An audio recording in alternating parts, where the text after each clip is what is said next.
Hi, my name is David, and I'm going to walk you through how I solved the CSWP practice problem 12.1. Now for this problem, my answer was off more than usual, about 0.8%, but I've done the problem in a few different ways and keep arriving at the same answer, so I figured that was good enough to throw a video out there. As usual, let me know in the comments if you see any mistakes or if you got the answer keys volume. So with that said, we're now in level 12, and the focus of this level is the draft feature. But before we get to that, let's focus on the main geometry here. This funny looking shape, which will extrude up 28. We've got this circle, which will extrude up 18. And then we've got this rectangle part, which looks like it's 12 in height. All right, we'll get started on all of that in the front plane. So let me create that circle for the funny looking shape. It's got a diameter of 50, so radius 25, so multiply that by 2. Diameter 50, we've got this part here, and then another part coming off, and up and around, and back down. Okay, now we didn't quite grab tangency here, so let's set that up. And we'll align everything vertically. So here to the midpoint vertically. That way we can get the symmetry going on here.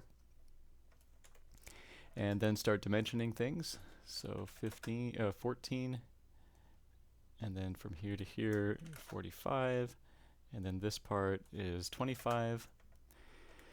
Now we can still move this up and down, so how do we lock that down? It's not in this picture, it's in this view over here. The distance from the origin down to the bottom of that funny shape is 32. Origin to the bottom of the funny shape is 32. Okay, and then for the circle, we'll create a center line going down 95, and the circle's radius is 33, so the diameter is twice that. Now, here's where I was having some bad luck with a SolidWorks bug, I think. Previously, when I was doing this problem, I was totally fine making a rectangle to then extrude that one up 12, and you'd probably be fine doing that too. So I would create a center rectangle here. Let me just show you what it would look like. Center rectangle here, and then I just had it going down to the center of the circle and up to the center of this circle here, and then extruded that up 12. And everything was going fine for many times when I tried that, but then all of a sudden, I think it might have been one of the recent hot fixes, it just stopped working. It started creating these weird surfaces after I extruded all three of these main parts up. And so I had to do a workaround, which is basically to create a sketch of a rectangle in a different plane, and then extrude that up to next for this version, like this shape right here extruded, and this circle which extrudes up to a cylinder. So I'm going to have to do that because the rectangle method that I was using before is not working for me now for some strange reason. All right. Despite doing it multiple times before and now multiple times after the bug, and it just seems to be a very consistent bug now. All right, so with that said, I'm going to extrude this cylinder up 18. Go back into the sketch. Extrude this guy up 28. That's going to include this, this, and this, and this right here. Okay. Yeah, basically I was getting something where the whole thing was being hollowed out, like this face was just not showing and you could see the other faces. It's a very strange thing. I hadn't seen that before. All right, so rather than extruding up a rectangle here, I'm going to create a rectangle in a plane that will be right here. And it's, again, a little bit hacky. It's not how I would normally do it, but I have no choice because of this bug. And so then in this plane, which I could probably fully define, but we're just going to try to get this practice problem done, I'm going to create a rectangle. And the dimensions are going to be, well, it's 12 high for that rectangular prism, and 45 wide. Let me just show you where the 45 is coming from. So distance from here to here is 45 because it's the same as the distance from here to here. This is a bit of an assumption, but it looks like the lines along here and here are matching. So the width of this rectangle is going to be the width of this shape, which is 45, because the diameter of this semicircle is 45. Okay, so basically what I'm doing is creating a little rectangle like this, and then I'm going to extrude it up to next in this direction and this direction. Okay, whoops. So let me grab this midpoint and make it coincident to the origin. You can see what I've got here. And then I'll extrude this up to next, and in the other direction up to next. Okay, good. Yeah, not getting that weird bug. All right, now I can hide that temporary plane that I was using there. All right, so let's go ahead and create the little shape here. So I'm going to create a circle, cut it in half, and then just extrude the left half. And we'll do this in the right plane. So the circle has radius 14, so diameter 28. Oops. I'll create a line to cut it in half, and then locate this one at the origin. If I can get out of this mode here. There we go. Okay.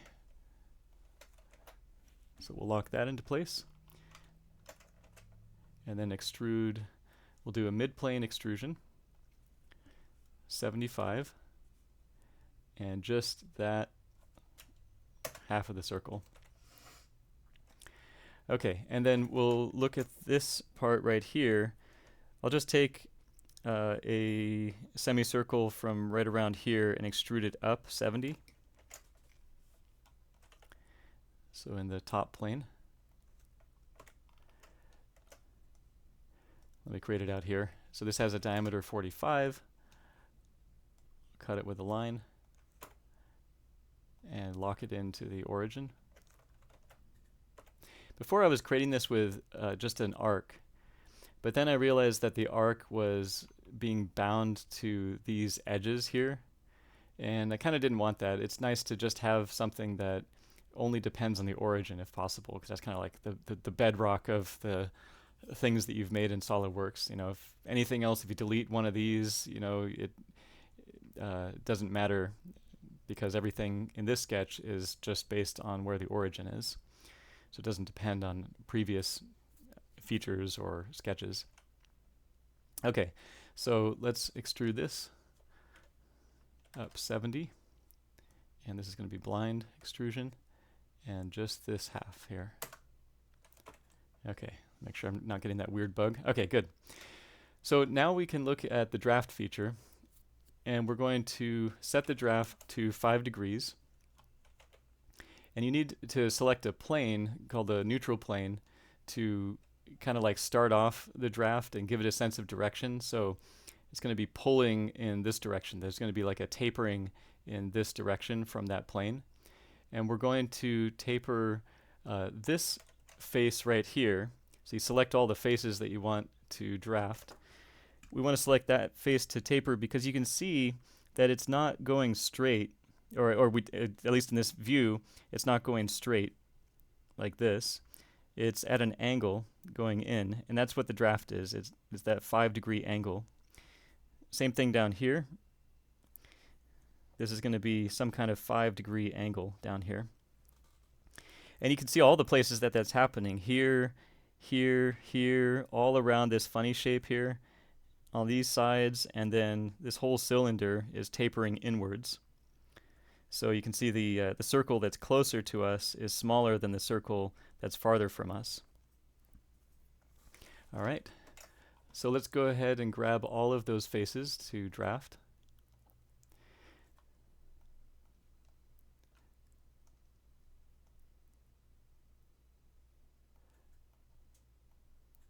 Oops, I think I accidentally switched the direction there. Be careful not to click on that. Whoops. Click on this. There we go. It's a little hard to click on it. When you want to click on it, you can't click on it, and when you don't want to click on it, you accidentally click on it, because that's the rule. One thing I should mention is that you can either leave it in the draft expert mode, which was the default for me, or you can go into the manual mode, and I'll show that to you in just a second. But they both work pretty much the same for this. So there you can see things are narrowing, and let me just switch to some different views here. So you can see the front view, we've got all of those narrowings that we can see.